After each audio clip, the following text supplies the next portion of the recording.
An old black man with a dusty canvas bag stepped into a bustling bank lobby and softly declared, "This bank belongs to me." Laughter erupted, instantly mocking, amused, and cruel. A teller whispered, "He must be confused." Security began to move, but as the man slowly opened the sack slung over his shoulder, revealing something that would shake the foundation of the building itself, the room fell into stunned silence. Eyes widened, jaws dropped. In that moment, no one was laughing anymore, because what he carried wasn't just a bag, it was truth, buried for decades, now breaking through the marble floor. An unusually cold wind blew through the quiet downtown streets as an old black man shuffled past the morning rush. His coat was ragged, a heavy brown thing stitched together in patches, trailing the smell of worn earth and time. He carried a canvas bag, frayed at the seams, sagging with weight, clutched tightly to his side like a lifeline.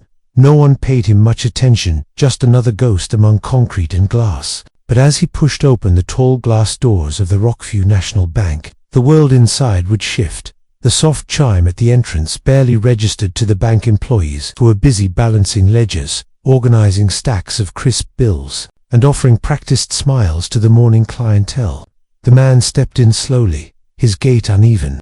The tapping of his cracked shoes against the marble echoed louder than it should have. He paused just beyond the threshold, scanning the opulent lobby with tired but sharp eyes. Chandeliers hung above like glittering reminders of wealth and power. Men in suits spoke in hushed tones. Women with expensive handbags stood in line, glancing at him with the same look they might offer a stray animal that had wandered too close to their dinner party. A young teller noticed him first. Josh, a wiry man barely in his 20s. He raised an eyebrow, nudged his colleague, Martin, and smirked. "Look what the wind dragged in," Josh muttered. Martin chuckled. "Must have gotten lost, or thinks it's still the Depression era."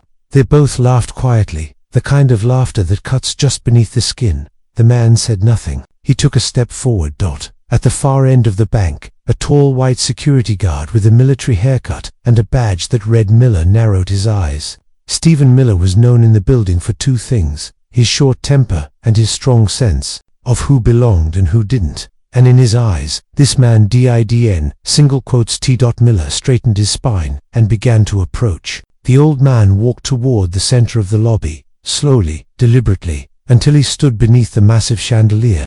He looked around, that the faces twisted with mild curiosity, condescension, and amusement. Then, in a voice neither loud nor soft, but precise, measured, and firm, he said, "This bank belongs to me." A pause. The room froze. Then laughter broke out in scattered pockets, sharp and incredulous. A blonde woman in pearls clutched her purse closer and muttered under her breath, "Someone called the police." A man in a business suit with his phone halfway to his ear lowered it and snorted. "I needed that laugh today." Josh leaned over the counter and said loudly, "Hey, old-timer, welfare office is across the street." More laughter, a ripple of derision that rolled through the marble and glass. The old man didn't flinch. His eyes remained steady, deep pools of resilience sharpened by years of pain and silence. He slowly set the canvas bag down at his feet and kept both hands resting on it, as though protecting something sacred.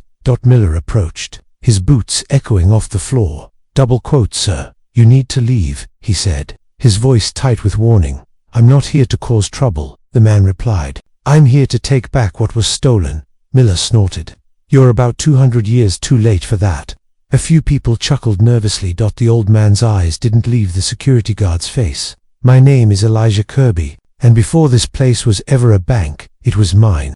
The name didn't register to most, but it struck something in the mind of the bank manager, James Temp, who had been watching the exchange from behind the polished glass walls of his office. James was in his 40s, dressed in a tailored blue suit, a man who carried himself with practiced confidence. But the name Kirby scratched at something in the back of his mind, a note in an old file, a forgotten name on a property document, buried under layers of time and silence.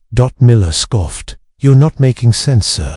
Now pick up your bag and get out before I make you." Elijah bent slowly, deliberately, and opened the canvas bag. Inside were folders, documents, aged ledgers, and something wrapped in cloth. The room fell silent again as he removed a thick, time-stained book from the bagitte's leather binding. Cracked, its pages yellowed. He held it aloft for all to see. "This is the original ledger," he said quietly. Chase Savings and Trust, 1948, with my name at the top, not as a customer, not as a borrower, as the founder.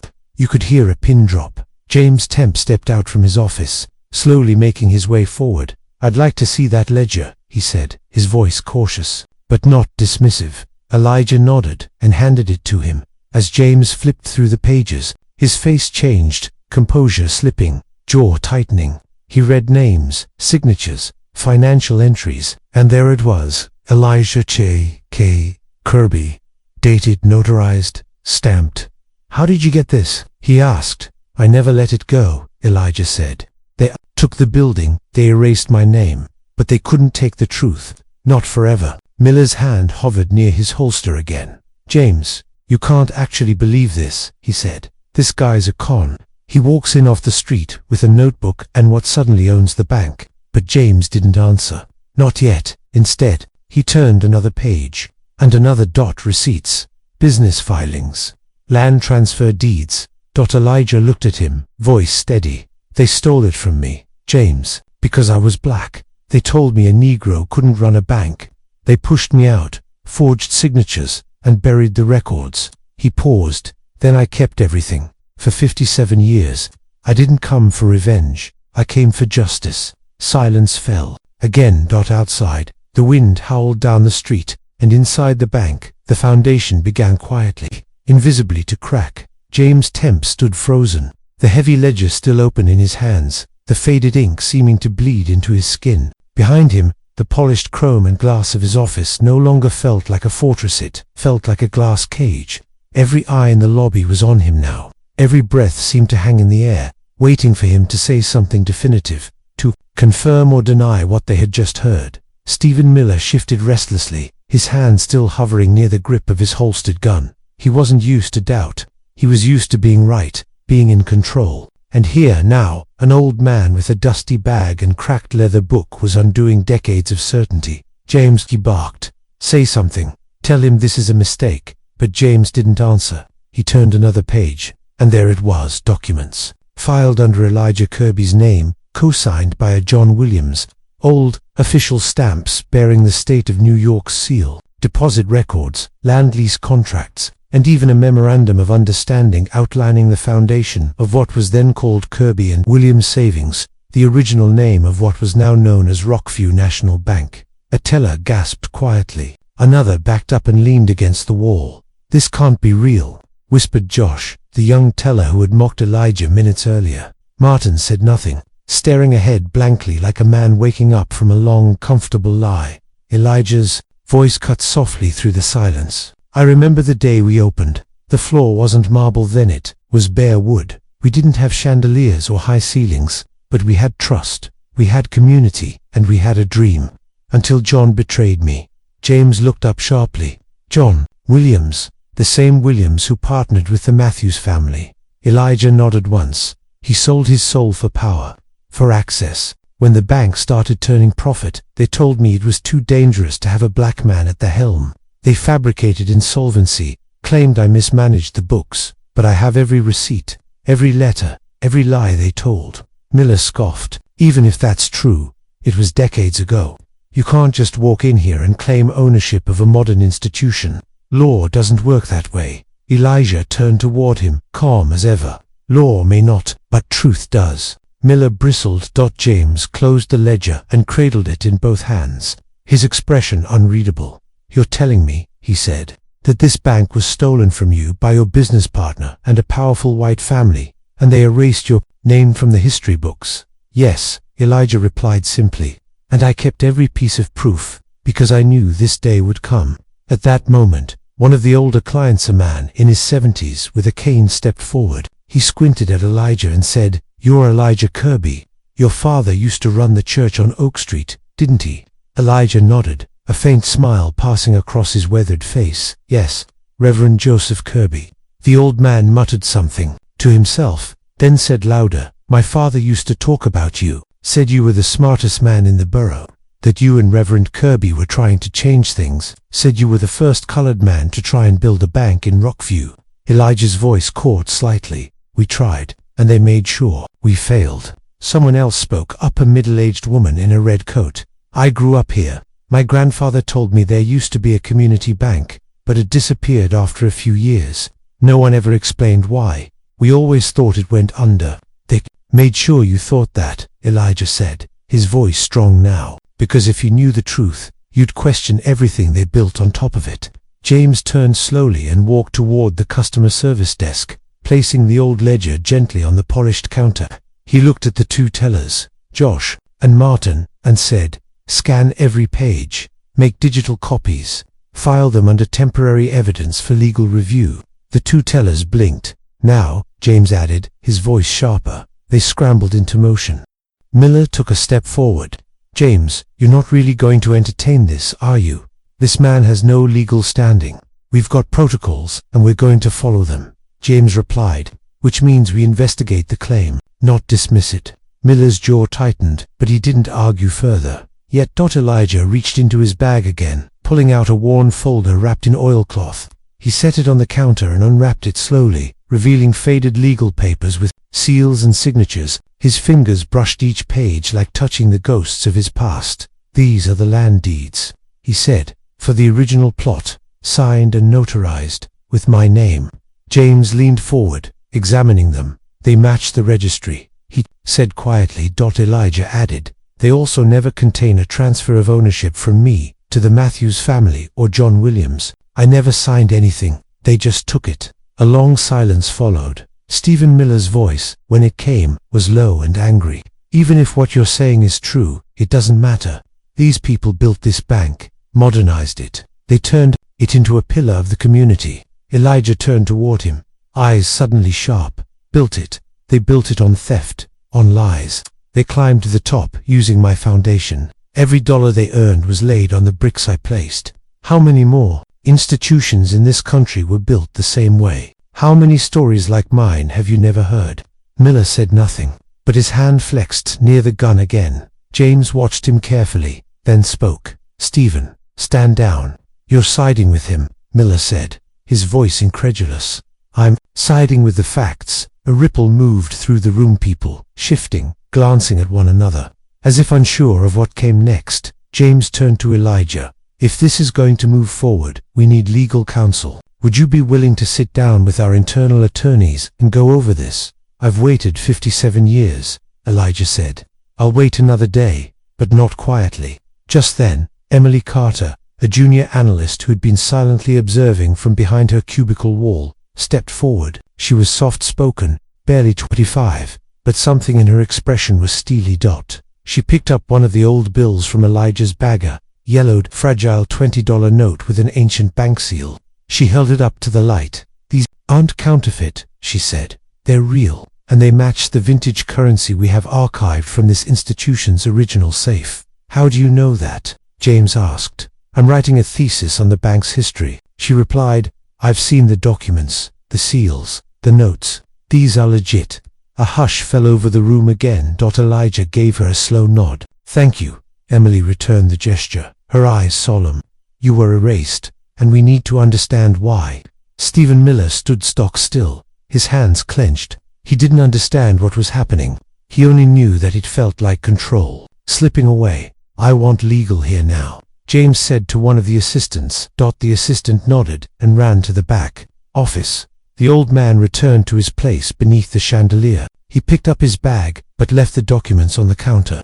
This time, no one mocked him. No one laughed. The truth had entered the building, and it wasn't leaving. The air inside Rockview National Bank felt different, now heavier, tighter, as if the building itself was holding its breath. Customers who had come in expecting a routine transaction now stood rooted in place, gripped by something between disbelief and awe.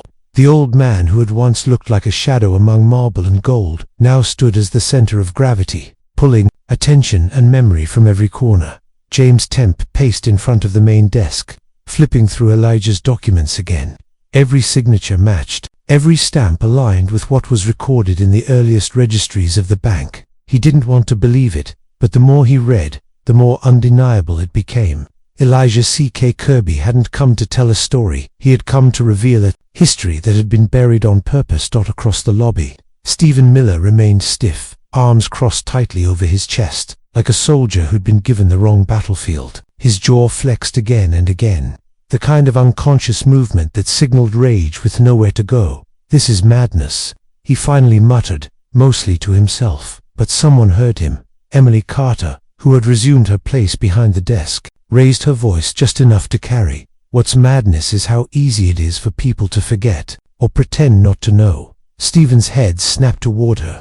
"What's that supposed to mean?" She didn't flinch. "I mean we're standing inside a lie, a monument to theft, and we didn't even know it." Elijah turned toward her, his eyes warm but tired. "You weren't supposed to know. That was the point." Josh, still red in the face from his earlier remarks, finally found the courage to speak. "Sir, if this really happened, why now? Why wait so long?" Elijah met his eyes. "Because no one was listening then. The lawyers laughed at me. The judges dismissed me. Even the newspapers wouldn't run my letters. So I waited and collected and carried the truth on my back." He looked down at the bag at his feet. "For 57 years, James ran a hand through his hair. This changes everything." "It should," Elijah replied. "But change doesn't come easy. Not when power's involved." Just then, the assistant returned from the back hallway, followed by two people in dark suits, legal counsel from the bank's internal team. One was a short gray-haired man named Leon Patterson. The other, a woman in her 30s with a sharp jaw and quicker eyes named Natalie Cho. They stepped into the lobby like they had just walked into a corporate fire. "What's going on?" Leon asked, his tone clipped. James turned to them and handed over the ledger. "We have a historical claim being made. This man says he's the original founder of the institution. We've reviewed the documents. They appear legitimate." Natalie blinked. "What kind of claim?" Elijah stepped forward. "My name is Elijah Kirby. In 1948, I founded this bank. It was called Kirby and Williams Savings. My partner betrayed me, colluded with the Matthews family, and used race and wealth to erase me. I've brought the original documents to prove it." Natalie and Leon exchanged glances. Leon opened the ledger and began flipping through the brittle pages. "This is extraordinary," he muttered. "These are notarized documents," Natalie added, scanning one of the deeds. "Original signatures, state filings. And this," she paused, holding up one particular page. "This is a deed that was never lawfully transferred. That's a legal red flag." Leon looked up at Elijah. "Sir, if what you say is true, then the Matthews family may have unlawfully assumed ownership of the bank. This could lead to decades of litigation." "I'm not afraid of litigation," Elijah replied. "I've already lived through something worse." Stephen laughed bitterly from across the room. "You're going to bring down an entire institution because of some dusty paperwork." "Those dusty papers are the truth," Emily snapped. "And this institution was built on them." Natalie held up a hand. "Let's all stay calm. We're not here to assign guilt. We're here to understand the facts." James nodded. "The facts are in that bag, and in this building." Leon looked again at the deed and then at James. "If there's no legal transfer of ownership, this bank's foundation is compromised. Severely," Natalie added. "We'll need to alert the board." Elijah nodded. "And the press?" A chill moved through the room. "Sir," Leon said, "are you looking for monetary compensation, a settlement?" Elijah shook his head. "I want acknowledgement, my name back in the record, the truth told, and a piece of what was taken, not for myself, but for the people who were denied it because of me, the community we built this bank for." "You're talking about restitution," Natalie said softly. "Call it what you like," Elijah replied. "I'm talking about repair." James exhaled heavily and turned toward the lobby full of customers who had been standing silently, watching everything unfold like a courtroom drama no one paid to attend. "We're going to have to close the branch for the day," he said finally. "We need to begin an internal review." Stephen stepped forward. "You're just going to shut it down because some guy walked in with old papers and a story?" James faced him. "Some guy just proved he was the original owner of this building and everything that came after it." "This is insane," Stephen said again. "What's insane," Elijah replied calmly, "is how long it took for someone to listen." Stephen looked ready to explode, but James turned away, ending the exchange. The customers began filing out slowly, murmuring among themselves. Some stole glances at Elijah as they passed, but they no longer looked at him with suspicion. Now, their expressions carried something else: respect, guilt, awe. Emily stepped out from behind her desk and walked over to Elijah. "If there's anything I can do," she said quietly. "I want to help." Elijah gave her a gentle nod. "You already did. You believed me." Meanwhile, Josh hesitated. He walked up slowly, avoiding eye contact. "I'm sorry for what I said earlier," he muttered. "I was wrong." Elijah looked at him for a long moment, then placed a hand on the young man's shoulder. "Sometimes we're all wrong," he said. "What matters is what we do once we know better." Natalie turned to James. "We'll need to call the Matthews family. They won't like this." "They don't have to," James replied. "They just need to hear it." As the bank emptied, the only people left were the core staff, the legal team, James and Elijah, Kirby, the man who had walked into their morning and turned it into history. He slowly picked up his bag, slung it over his shoulder again, and stood taller than anyone remembered seeing him all day. "I'll be back tomorrow," he said. "We'll be ready," James replied, and with that, Elijah turned and walked out. The doors of the bank he had once built with his own hands, walking not as a visitor or a trespasser, but as something else, a founder, a survivor, a man finally being seen. The next morning, sunlight spilled across the streets of Rockview like it always did, indifferent to the quiet storm it had lit the day before. But inside the hearts of those who'd witnessed what happened at the bank, something had changed. Word had traveled faster than the bank's PR team could contain it. Whispers moved through barbershops, cafes, church halls. "An old black man walked into the bank yesterday, said he owned it, and proved it by the time Elijah Kirby arrived again. Same ragged coat, same slow, steady steps, same canvas bag." Energy in the air had thickened. A small crowd lingered outside the bank entrance, phones in hand, waiting, not to mock him, but to see if the story was real. He didn't address them. He simply nodded at a few familiar faces, pushed open the glass doors, and stepped back into the marble and glass institution that was once his inside. The tension was almost physical. James Temp stood near the front desk, already in conversation with Leon and Natalie from legal. The second Elijah entered, their words paused mid-air. Everyone turned to look. This time, there was no laughter, just silence and awareness. James stepped forward. "Good morning, Mr. Kirby." Elijah gave a small nod. "Morning, Mr. Temp." Natalie approached. "We've contacted the board," she said, getting right to the point, "and the Matthews family has been notified. They want a private meeting today." "Then let's give them one," Elijah said. Leon hesitated. "We'll have to document everything, have legal counsel on both sides. Media's already sniffing around. They'll want to bury this," James said. "That's what families like the Matthews do." "They can try," Elijah replied, walking past them and heading to the same place he stood yesterday, the center of the lobby, under the chandelier. He looked around the room. The staff had changed, not in personnel but in posture. The ones who had mocked or dismissed him now avoided his eyes or, in some cases, looked at him with something close to reverence. They weren't sure what to say, but they understood they were no longer in the presence of a wandering old man. He was something more. Josh, once smug and smugly ignorant, now stood straighter behind the telewindow. When Elijah's eyes briefly met his, he gave a respectful nod. Josh returned it, quietly. In a back meeting room, one that rarely saw any real drama, the board meeting was hastily being assembled. At 11 a.m. sharp, the door opened, and in walked Harold Matthews, grandson of Walter Matthews, the man who had once swept in and claimed what Elijah had built. Harold was tall, with silver hair, a bespoke suit, and a permanent air of controlled confidence. He wasn't alone. 3 lawyers followed him, men in their 50s, with briefcases and clipped voices. Harold looked at Elijah like a man observing a smudge on his otherwise pristine window. "You must be Elijah Kirby," he said. "I must be," Elijah replied. "And you must be the man carrying your grandfather's stolen crown." Harold's lips tightened. "Let's keep this civil. We'll keep it honest, and the rest will follow," Elijah replied calmly. James gestured to the long, polished table. "Please, everyone have a seat." Folders were passed, documents laid out, old ledgers, property deeds, signatures. Harold glanced over the pages with practiced efficiency until he paused. He stared at one page for a long moment. "This signature," he said, pointing. "Mine," Elijah said. "From 1948. Harold said nothing. Natalie leaned forward. "Our review confirms Mr. Kirby's signature and presence in the original documents related to the founding of this bank." and the absence of any legitimate document transferring his ownership or dissolving his role. One of Harold's lawyers spoke up. "These are old documents. Times were different then. Record-keeping wasn't done." Elijah interrupted softly. "Don't insult my intelligence by pretending my signature faded because of poor ink. It faded because of intent."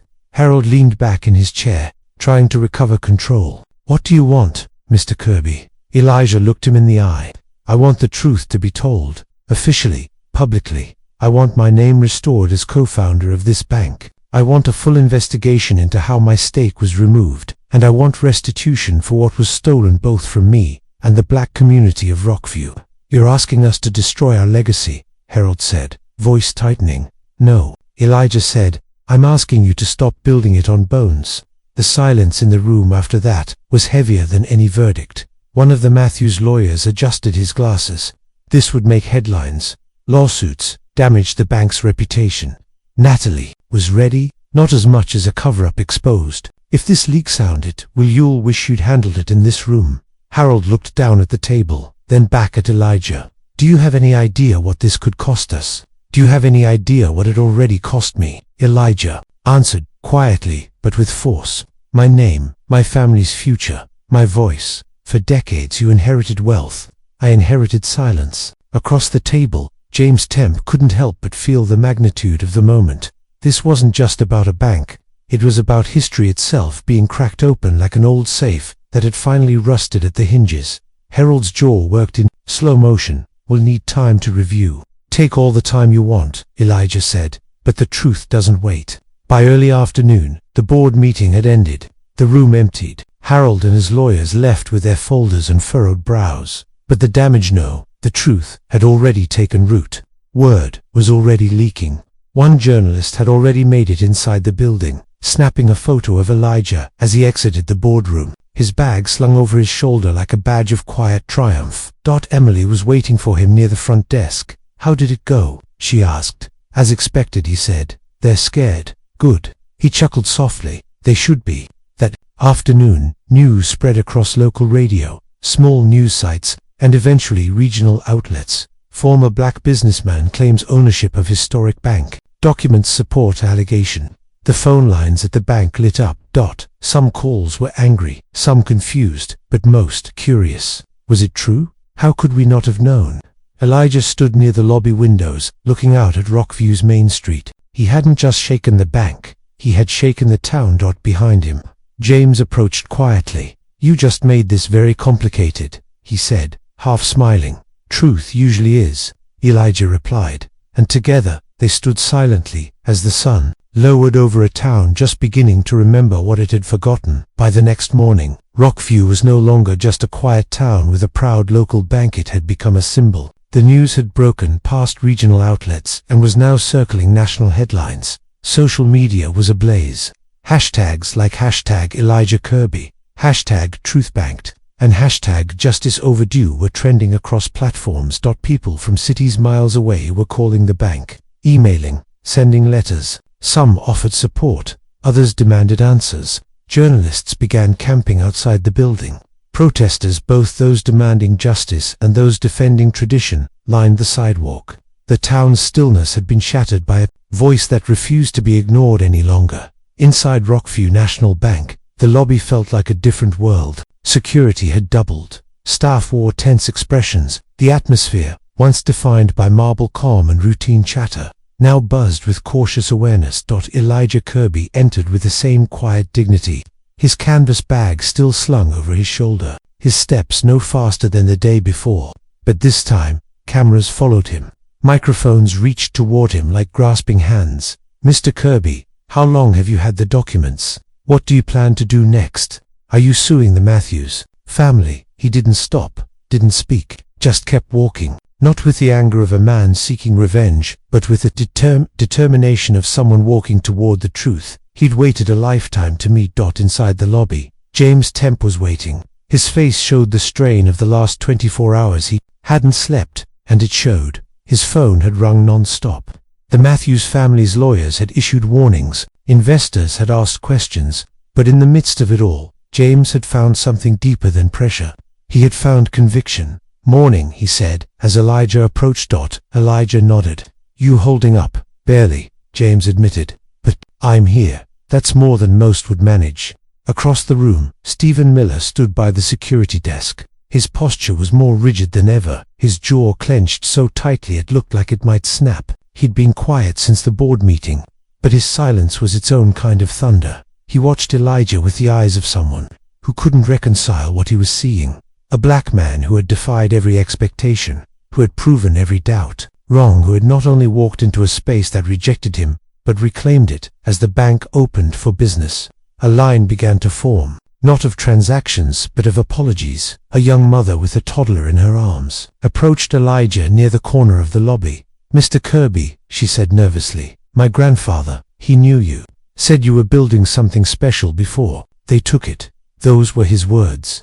"I didn't believe it then, but now, I just wanted to say thank you." She placed a handwritten note into his hand and smiled. Elijah accepted it with a nod, his face unreadable. Soon after, an older white man approached, balding, cane in hand. His hands shook slightly. "Mr. Kirby," he said, voice hoarse, "I was a junior clerk back when they removed your name. I kept quiet, didn't say a word, and I've regretted it every day since."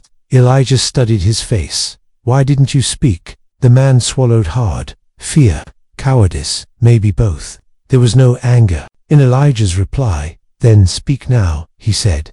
"To everyone who still thinks silence is easier." The old man blinked, then nodded. He turned toward the camera crew filming across the lobby and said clearly, though his voice trembled, "They stole from him. I saw the papers. They removed his name from everything. He built this place, and they buried it." The camera crew jumped on the moment. Journalists scribbled notes, but Elijah, he just stood there, still, grounded, not for the spotlight, not for the applause, but for the truth behind him.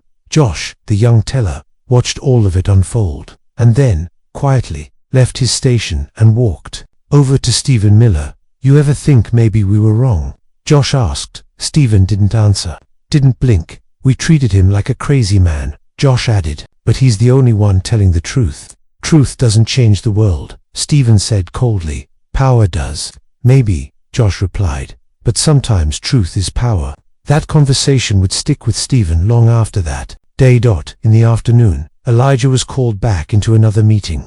This time, it wasn't the bank's board, it was with a panel of local leaders, legal observers, and civil rights organizations who had caught wind of the case and descended on Rockview like storm clouds of reckoning. James, Natalie, and Elijah sat at one end of the long municipal conference table. At the other end sat representatives from the State Banking Commission, two civil rights attorneys, and one senior investigator from the Department of Justice.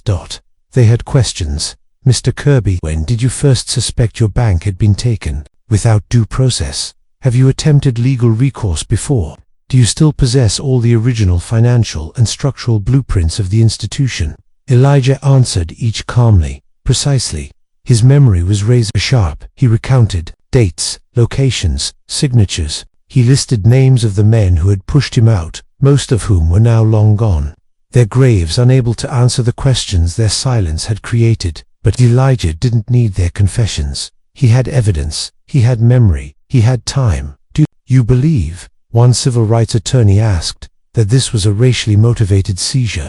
Elijah looked the man in the eye. "I don't believe it," he said. "I lived it." That simple sentence echoed through the chamber like a stone. Skipping across a mirror, back at the bank, Emily Carter was busy scanning more of Elijah's documents into a secure digital vault. She labeled each file carefully. Founding_ledger_1948. Kirby_property_did Swilliam_conflict_docs missing_transfer_proof. She wasn't just doing a job now, she was preserving a legacy later that day.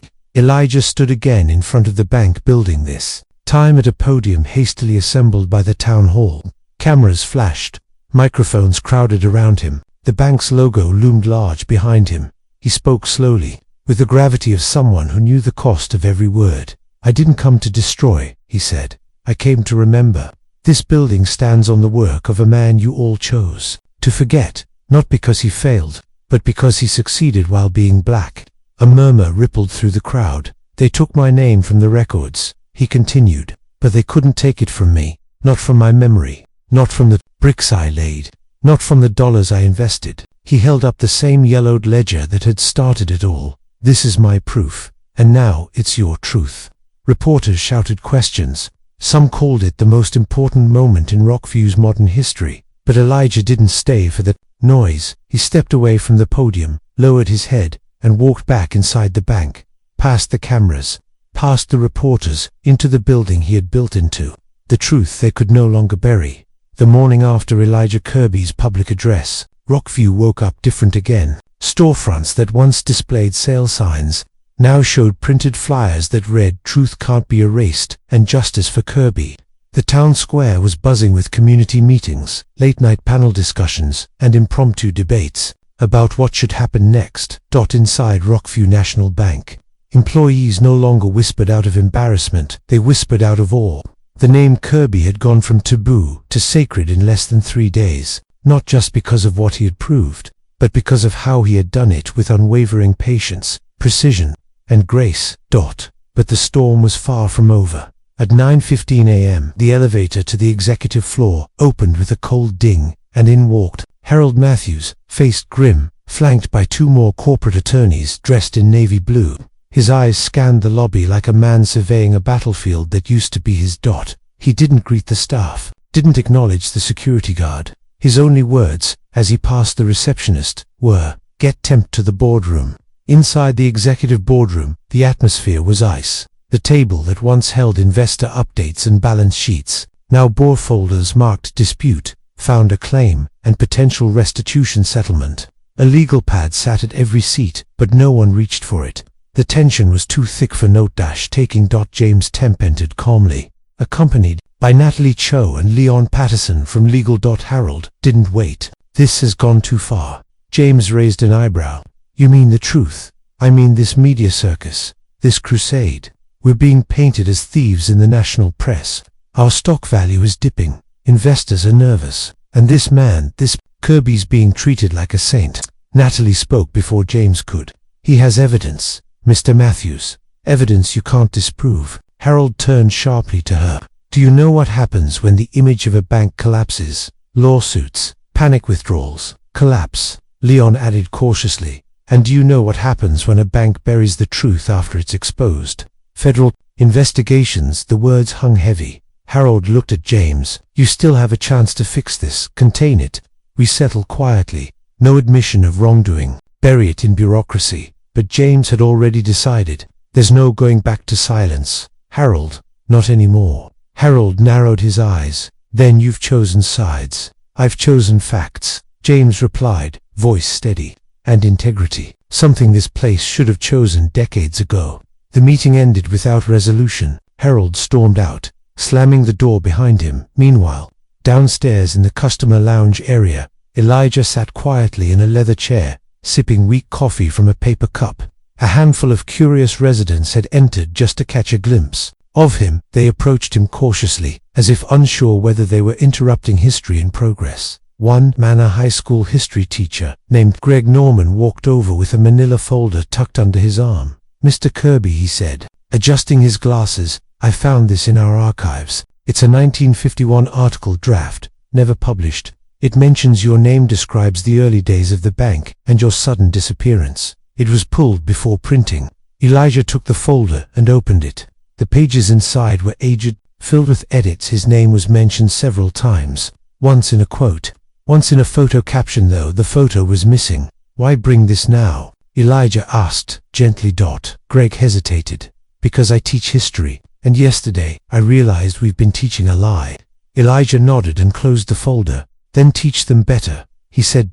Upstairs, Emily Carter was busy reorganizing files under a newly created internal label, Founder Case Archive. Each scanned document, photo, and sworn statement was tagged with metadata, geotam stamps, and backed up into 3 separate encrypted drives. She wasn't just recording history, she was protecting it. Across the hall, Stephen Miller sat in the security office, staring blankly at the wall monitor. His face was drawn, hands clasped too tightly in his lap. The footage on the screen showed the previous day's press conference replayed in a loop. Elijah's calm voice, his hand lifting the ledger, his simple closing line. This is my proof, and now it's your truth. Stephen reached forward and paused the footage, freezing Elijah mid-sentence. He didn't know what made him do it, but he got up and left the room. Made his way to the break room where Josh was making coffee. You believe it all, don't you? Stephen asked.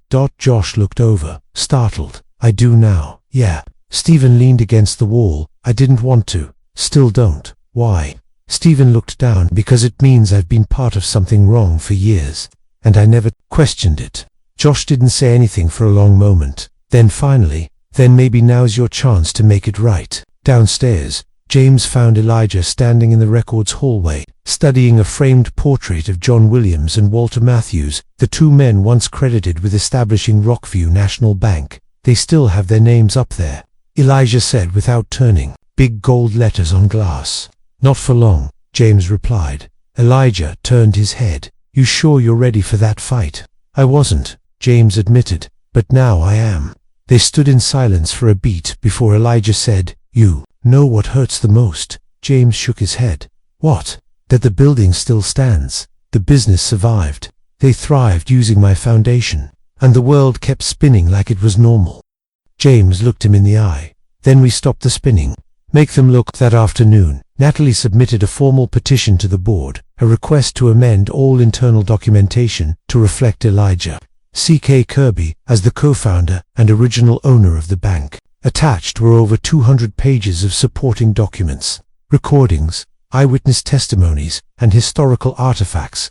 When Harold saw it, he refused to sign, but 5 other board members did, and that was enough to trigger a formal vote. The process had begun. It would be long, messy, legally complicated, but irreversible. In the evening, as the sun dipped below the Rockview skyline, a new plaque was quietly installed in the lobby.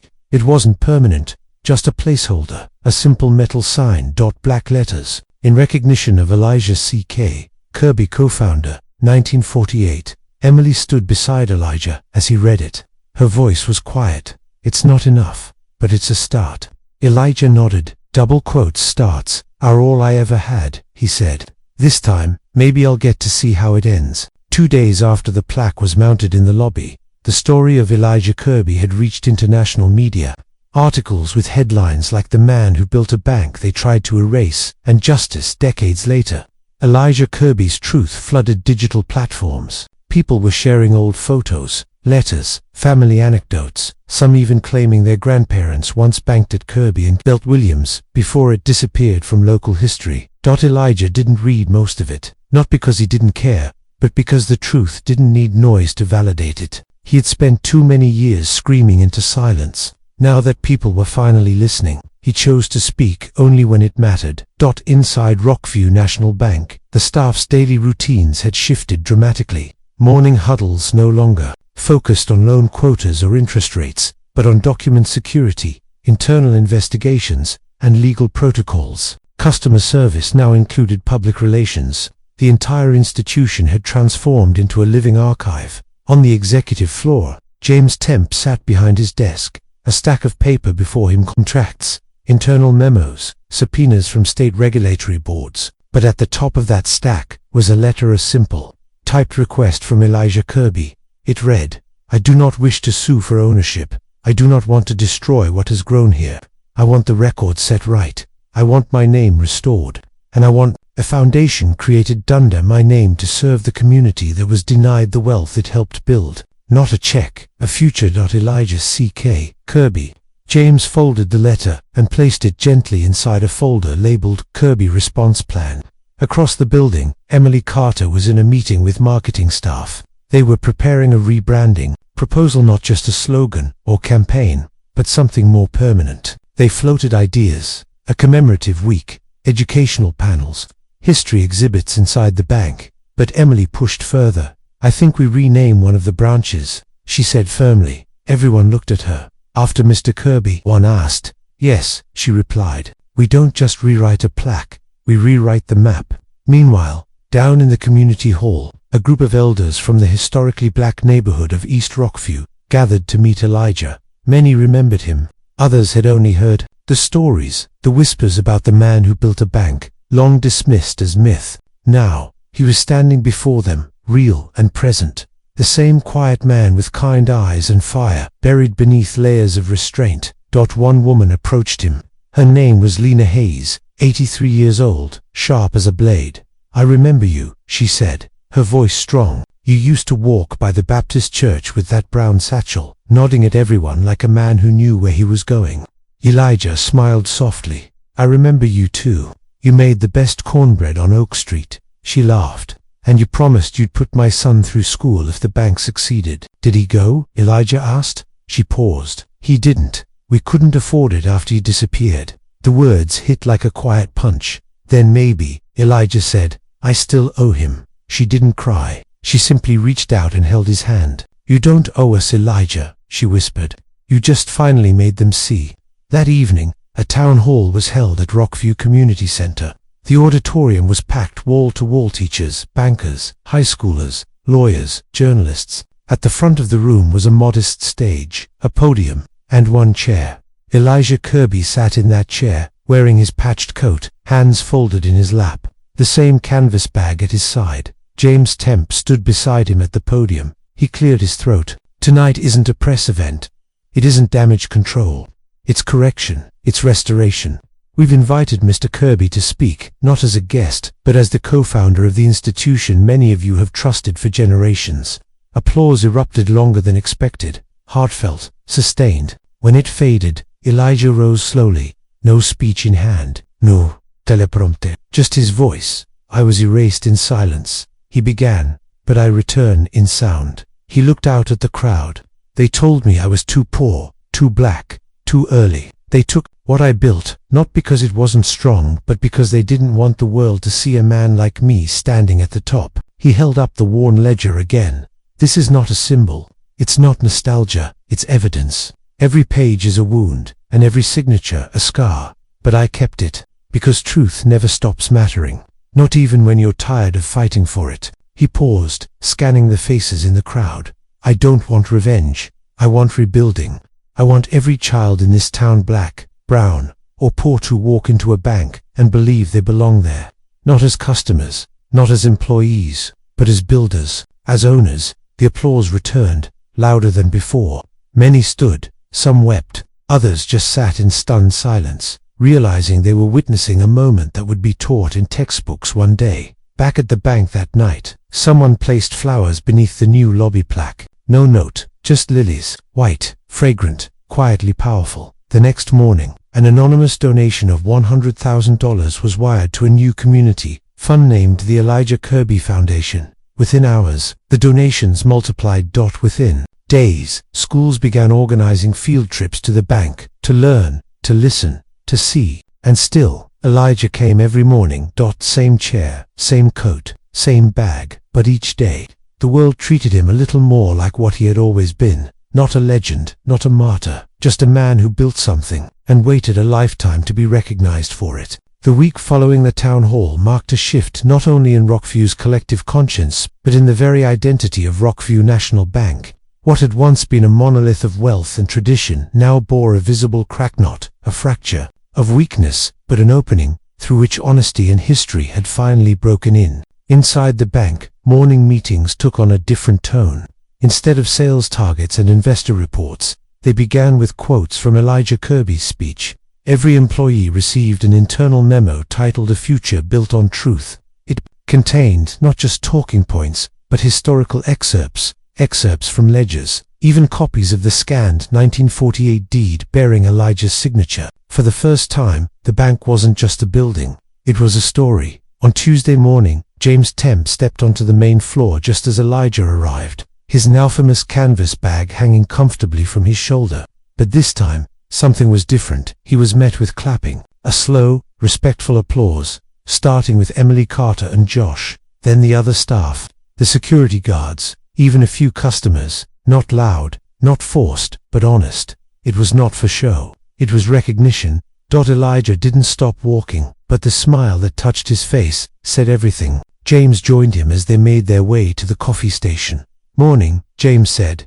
"Morning," Elijah replied. "Seems the place is warmer today.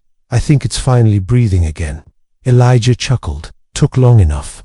Near The lobby windows, a new installation, had begun. Framed photographs and archival documents being placed on easels. A temporary history wall, curated by Emily and the marketing team, titled Elijah Kirby, the Erased Founder. It featured scans of original bank receipts, black and white photographs of Kirby and Williams' first office, typed memos detailing management shifts, and the infamous 1951 internal letter that ordered the removal of Elijah's name from all official documentation. At the center was the cover page of the original 1948 bank ledger.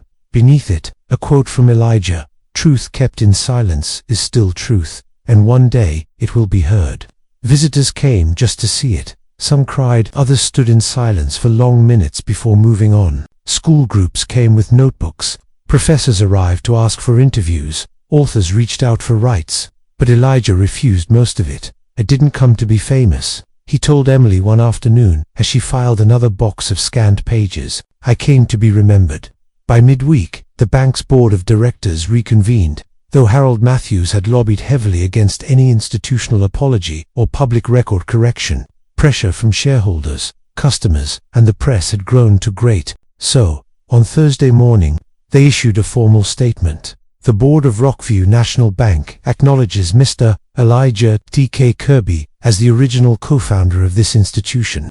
We regret the historical injustice that led to his removal from both public and internal record. This institution commits to full transparency and restitution efforts moving forward. It was published in full-page ads in newspapers across the state. It was read aloud on national news, and it was posted on the bank's website and lobby wall. When Elijah saw the statement, he nodded, but didn't celebrate. "Truth," he said, "should never have to be earned back with a press release."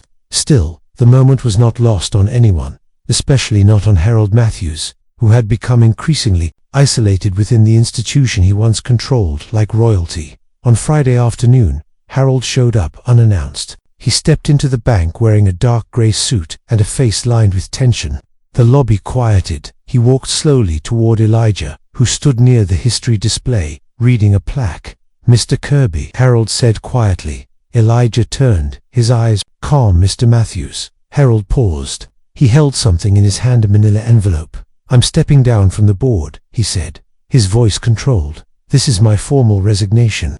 Elijah nodded but said nothing. "I was raised to believe the name on the building mattered more than the truth behind it," Harold admitted, "that what was written in ledgers could be rewritten with enough power. But I see now that the truth doesn't disappear. It waits, and when it returns," Elijah said softly, "it doesn't knock." Harold placed the envelope on a nearby table. "I'm sorry," he added, and though his words felt stiff, there was sincerity in them. "You're not apologizing for what you did," Elijah said evenly. "You're apologizing for what your blood built on my back."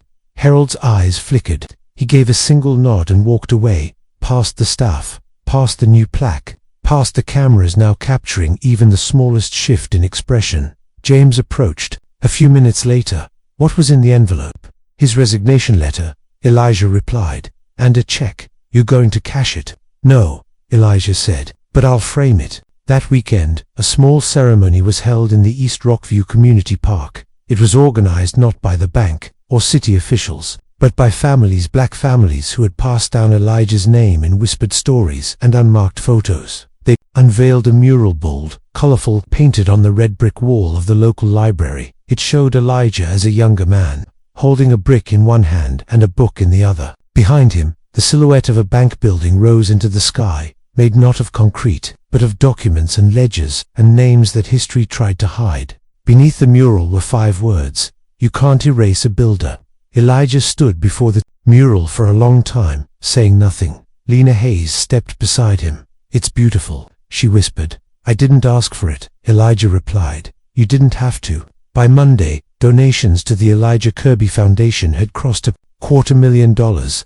3 schools announced scholarship programs in his name, and the state university invited Elijah to speak at their fall commencement. When they asked him what title he preferred for the announcement, founder, businessman, civil rights hero, he responded plainly, "Just call me Elijah Kirby." He didn't want a monument. He didn't want vengeance. He only wanted truth. And now, finally, it had a home again. As summer deepened over Rockview, the town found itself swept up in something it hadn't expected: reflection. not just on what had been done to Elijah Kirby, but on what it meant to have been complicit, whether knowingly or through silence. Old neighbors came forward with faded photographs, long-forgotten stories, even bank receipts from Kirby and Williams, once tucked away in attics like dusty bookmarks. In time, inside Rockview National Bank, the atmosphere remained solemn but purposeful. Every desk seemed busier, every hallway filled with motion, not the rush of transactions or corporate targets, but something more human, more meaningful. A new wing was being planned, the Kirby Community Hall shared space to be opened to the public for financial literacy workshops, community meetings, and local events. The board had approved the project unanimously. Even without Harold Matthews, Emily Carter had been assigned as project coordinator, and she carried the responsibility with pride. Blueprints hung in her cubicle, schedules taped beside her computer. She'd taken it personally, not as a job, but a promise. Meanwhile, Elijah came to the bank each day, as if clocking in for a shift that had been postponed for half a century. Sometimes he brought coffee for the tellers. Other times he simply sat in the corner, reading newspapers or sketching thoughts into a pocket notebook. When children visited with school groups, they huddled around him like he was a living monument. He didn't lecture them. He told stories. My mama used to say, he told a group of middle schoolers one day, if you build something with love, it might get buried, but it'll never rot. Truth has a way of growing up through concrete. A boy raised his hand. What happened when they kicked you out? Elijah leaned forward. I didn't stop dreaming. I just stopped being seen. But the dream stayed with me, like a seed in a winter field. The kids wrote his words down as if they were gospel. Meanwhile, the legal process surrounding the case continued to evolve. Though Elijah refused to pursue direct financial compensation, the board had allocated a significant sum to the Elijah Kirby Foundation. But now, external pressure was mounting from civil rights groups, calling for legal accountability. This wasn't just a personal wrong, one lawyer said on a televised panel. It was a systemic theft. If it happened to Mr. Kirby, how many others were erased in the same way? The question rippled. Articles were published, documentaries proposed. A national reckoning was looming. But Elijah, once again, kept his focus. Cliff-rooted. One morning, James found him sitting near the old deposit box vault downstairs, staring at a rusted plaque that read, "E. 1949 by the Matthews Family Legacy Fund." Elijah looked up when James approached. Funny how easily a lie becomes official when it's engraved. James sighed. We're removing it. The board approved the change. Don't remove it, Elijah said. James paused. What? Put a new plaque next to it. One that tells the real story. Don't erase the lie. Expose it. James looked at the tarnished metal, then nodded. That's bold. Truth usually is. Upstairs, Stephen Miller was still finding his place in this new reality, though he no longer patrolled the lobby with suspicion. The quiet war inside him had not ended. The man who had once gripped his holster at the sight of Elijah now walked slower, spoke less. One day, he approached Elijah directly. I want to apologize, he said simply. Elijah looked at him. For which part? Stephen shifted. For all of it. Elijah didn't say anything for a moment. You believed the story you were taught, he finally said, but now you're writing a new one. I don't know where I fit in it. Don't have to, Elijah said. Just don't stand in the way of it. Stephen nodded. Then did something unexpected. He held out his hand, and Elijah took it. It wasn't about forgiveness, it was about understanding. And maybe, just maybe, something like healing. That same afternoon, the history wall in the lobby was updated again. This time, it included testimony from former employees, people who had worked under Kirby and Williams before the takeover. Their voices, silenced for decades, now printed in bold type under a heading that read, "We remember." One quote read, "Elijah was the first boss who asked about our families, not just our performance." Raymond Davis, clerk, 1950. Another, "He had a vision for us, not just for money." Edith Morris, teller, 1949. For Elijah, the wall was more than a memorial. It was a witness, a living archive of memory, pain, and unburied truth. In late summer, Rockview announced an official day of recognition, Elijah Kirby Day. It would be held every August 5th, marking the day he had walked into the bank and declared, "This bank is mine." When the mayor called to share the news, Elijah chuckled softly. "I don't need a holiday," he said. "Maybe not," the mayor replied, "but the rest of us do. Plans were already underway for murals, library exhibits, and citywide programs for financial literacy, all funded by the Kirby Foundation. On the 1st of the month, the bank hosted its inaugural Kirby Futures Forum, inviting speakers, community leaders, and students to gather and discuss systemic injustice in finance, housing, and education. Elijah opened the event with a few words. "They took my institution, but they couldn't take my integrity," he said, "and now we're building something they can't take from anyone." Emily, watching from the wings, wiped a tear from her eye. In the back row, Stephen Miller clapped quietly. James, standing near the podium, felt a strange and powerful calm, not relief, but clarity. That night, after the forum, as the building emptied and lights dimmed, Elijah remained. He walked the halls slowly, touching the walls like they were old friends finally remembering him. He paused in front of the plaque bearing his name, then looked up at the chandelier above the lobby, the same chandelier under which he had first made his declaration.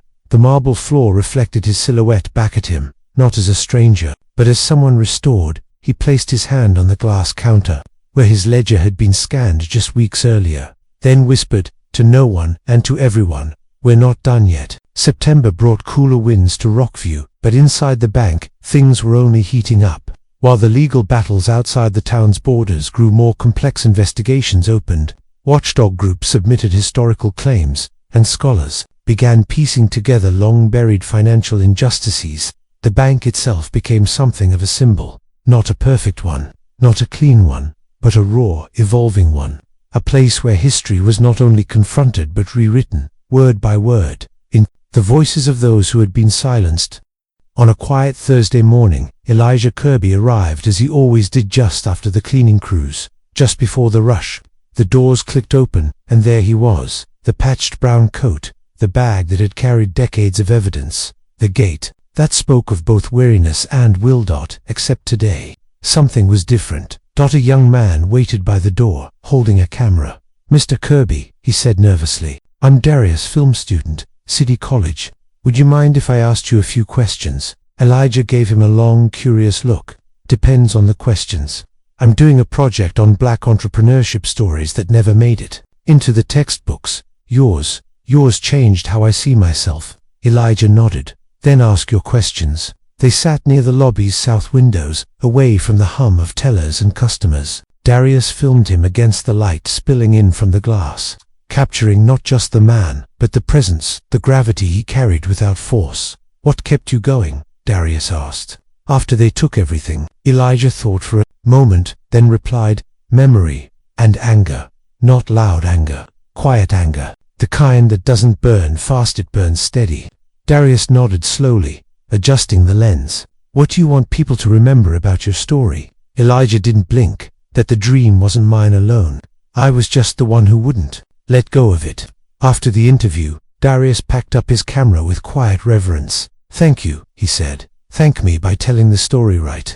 Elijah replied. That same morning, in James Temp's office, the final drafts of the new community charter were laid out for review. These documents outlined not only the foundation's expansion, but a new clause in the bank's structure, a permanent advisory council, led by community members, with seats reserved for historically underrepresented voices. "This isn't just reform," James told the board.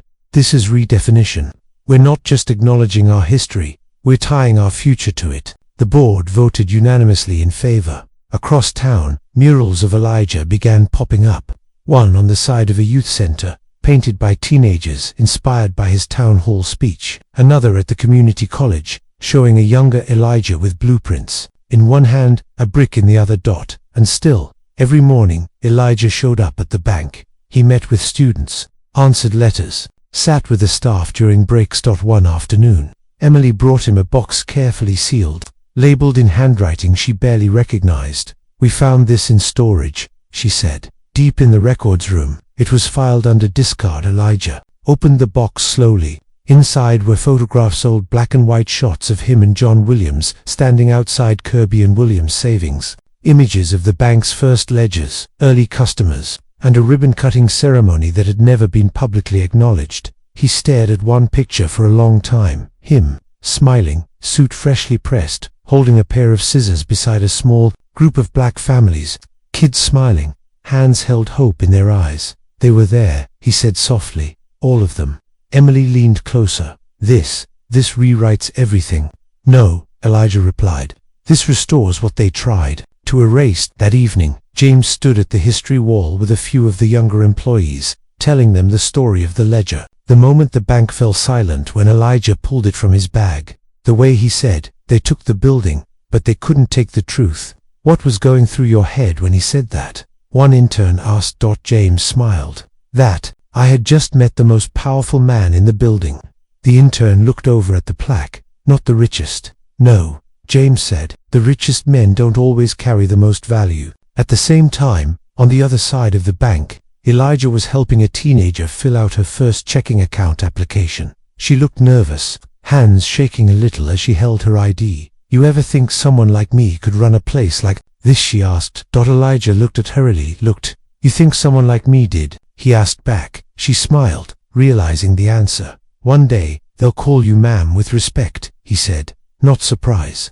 Because I'm the customer. Because you'll be the one who built the desk they sit behind. She grinned, her fear slipping away. That was the kind of education no classroom could replicate. The next day, a surprise visitor entered the bank. Mariah James, granddaughter of Reverend Joseph Kirby's best friend. She held a framed document in her hands and walked directly to Elijah. My grandfather kept this, she said, placing it on the table.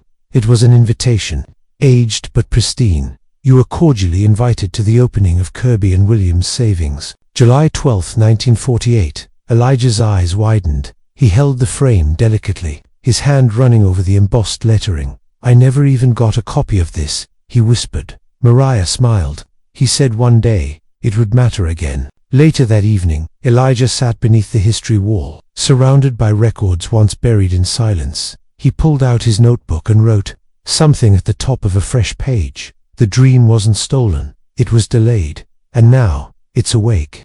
As the sun dipped low and lights flicked on inside the bank, there was no ceremony, no speech, no cameras, just a man, sitting in a lobby that once denied him writing his story in full view, and for the first time being seen. Autumn descended on Rockview, in slow, golden waves. Leaves drifted from trees like aging truths, finally letting go. The town was quieter now, because the story had ended, but because it had settled into people's bones. Everyone knew it. They carried it with them. The name Elijah Kirby had become more than a headline. It was part of the town's identity. And yet, through all the interviews, the dedications, the documents, and the honors, Elijah himself remained unchanged. He still wore the same coat, still carried the same canvas bag, still arrived at the bank just as the light slid through the front glass doors. On a crisp October morning, the bank hosted its first community reconciliation panel. The event brought together historians, economists, civil rights activists, and longtime locals. The topic wasn't just Elijah's case, it was the broader system that had allowed it to happen, and to happen silently. Emily Carter introduced the panel with a steady voice. Today is not about punishment. It's about pattern. It's about the quiet thefts that don't leave broken windows, but broken names. It's about how one man's story revealed the truth that belonged to all of us. Applause followed, not the loud kind, but the kind that lingers. On the panel, Elijah sat in the center, beside professors and lawyers with degrees from top universities. But when the audience asked their first question, how do we stop this from happening again? All eyes turned to him. Elijah leaned into the microphone. You start by remembering, he said, not just what was taken, but who did the taking. And then you build something stronger in its place, something they can't unwrite. After the event, a young white man approached him, early 20s, nervous hands. My grandfather was on the original board that voted you out, he said, voice trembling. He told me once, on his deathbed, said he regretted it every day. Elijah looked at him gently. Then make sure the regret didn't die with him. The young man nodded, tears filling his eyes. At the same time, in a quiet back room of the bank, a legal archivist named Paula had been digging through old loan records. She wasn't searching for anything specific, just continuing the now months-long process of uncovering what else had been hidden. And then she found it. A logbook, undated, handwritten, never entered into the official database. It listed dozens, of denied mortgage applications, almost all from black applicants. But more importantly, it included the names of those who approved the denials. One of them was John Williams, Elijah's former partner. Paula brought it to Natalie Cho immediately. "This is it," Natalie said. "This ties the bank's wealth not only to stolen ownership but to stolen opportunity." The next morning, James Temp met with Elijah in his office. "We found more," James said quietly. He laid the logbook on the desk. Elijah studied the names, the notes, the looping cursive entries, marked high risk, not ideal borrower. An area flagged. "They denied us twice," Elijah said.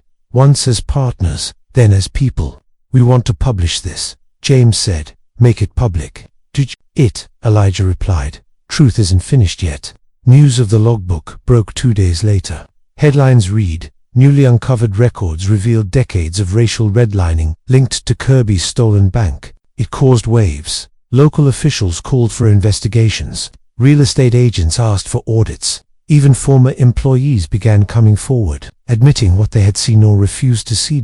And through it all, Elijah never raised his voice. He just kept showing up.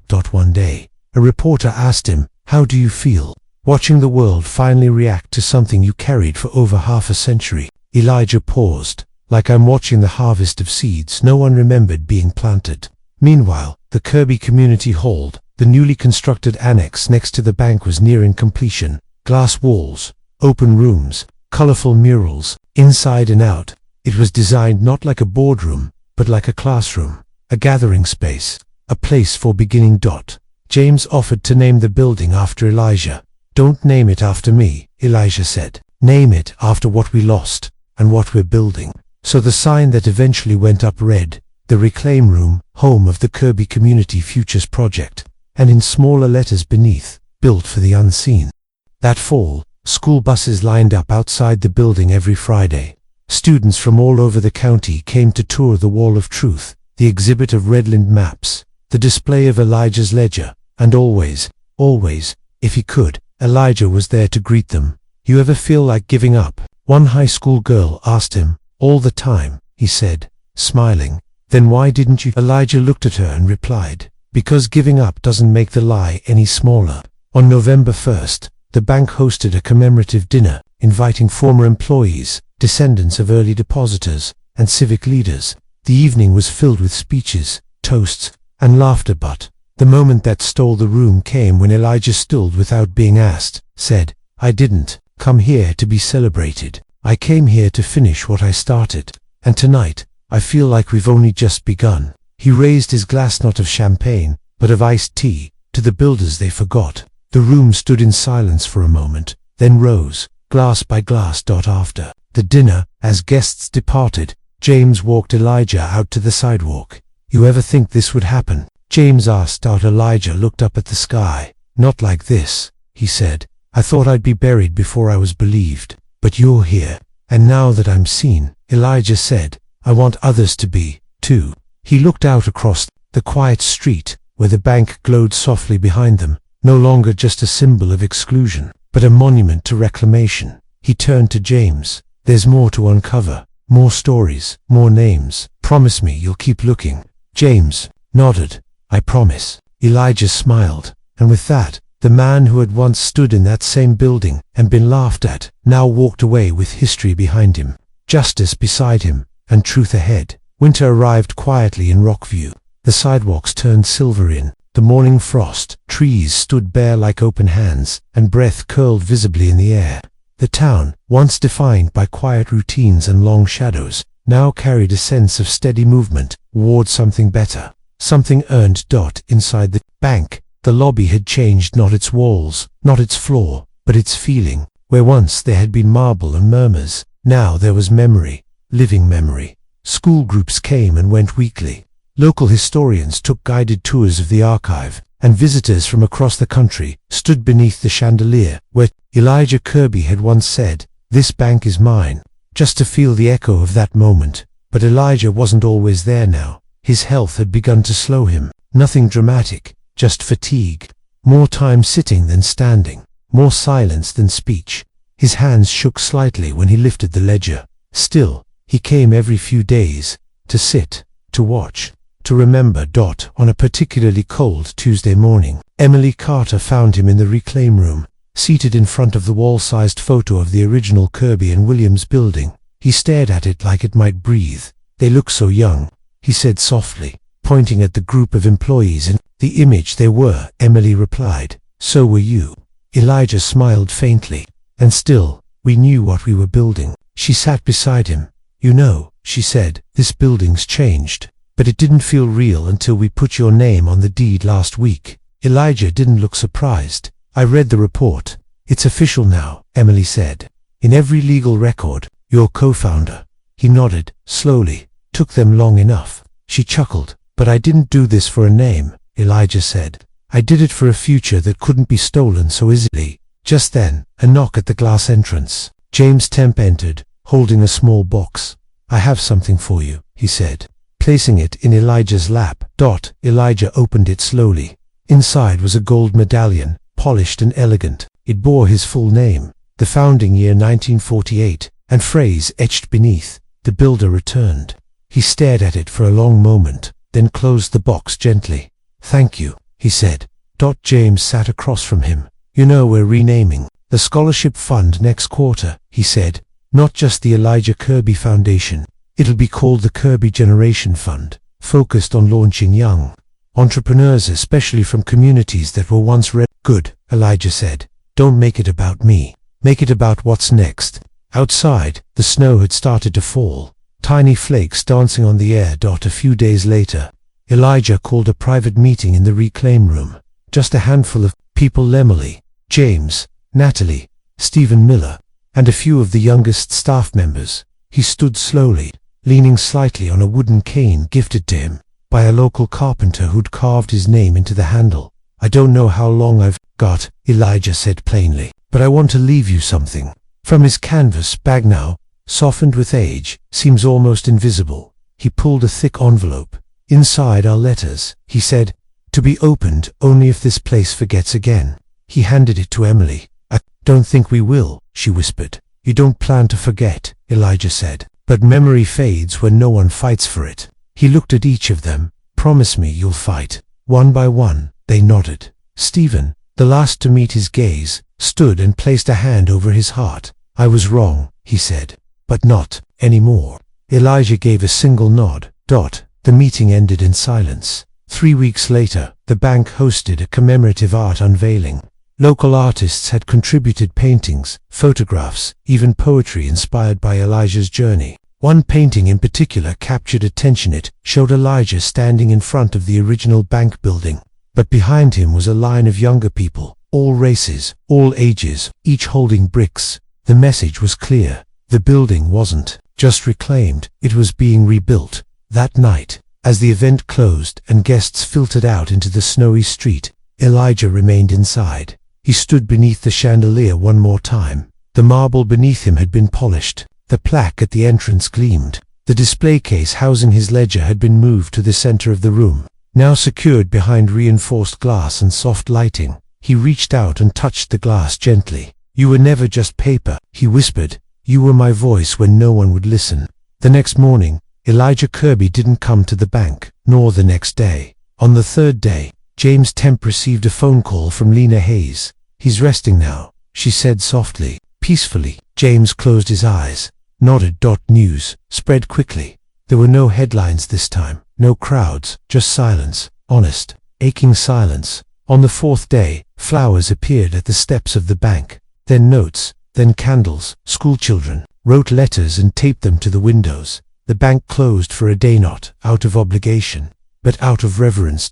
And inside, a small group gathered in the reclaim room. They placed Elijah's ledger on a wooden stand. Beside it, his canvas bag and the cane. James, Emily, Natalie, Stephen, all of them stood together. No speeches, no statements, just presence. Because sometimes the only way to honor truth is to sit quietly with it. In the following weeks, the bank released a limited reprint of the ledger's opening pages. Every employee received a copy. Every school in Rockview received a framed version of Elijah's original declaration. "This bank is mine." But beneath that, a new line was added. "And now, it belongs to all who believe they can build." The reclaim room was expanded. The scholarship fund doubled. The art installation rotated with works from young artists who'd never known erasure. But through it all, one thing remained constant. Every morning, before the bank opened, someone, often Josh, sometimes Emily, occasionally a stranger, would walk to the center of the lobby and stand beneath the chandelier. They would pause, remember, and whisper a simple phrase: "Thank you, Elijah." Some stories are meant to entertain, others to inform. But this one, it was meant to remind us that truth buried is not truth lost, that erasure doesn't mean the end, that dignity can be delayed, but never denied. Elijah Kirby didn't come for revenge. He came to reclaim, not for himself, but for those who were never given the chance to begin. Now it's your turn. Share this story, talk about it, teach it, because somewhere, right now, another builder is being forgotten. And maybe your voice is the one that brings them back into the light. Don't let the silence win again.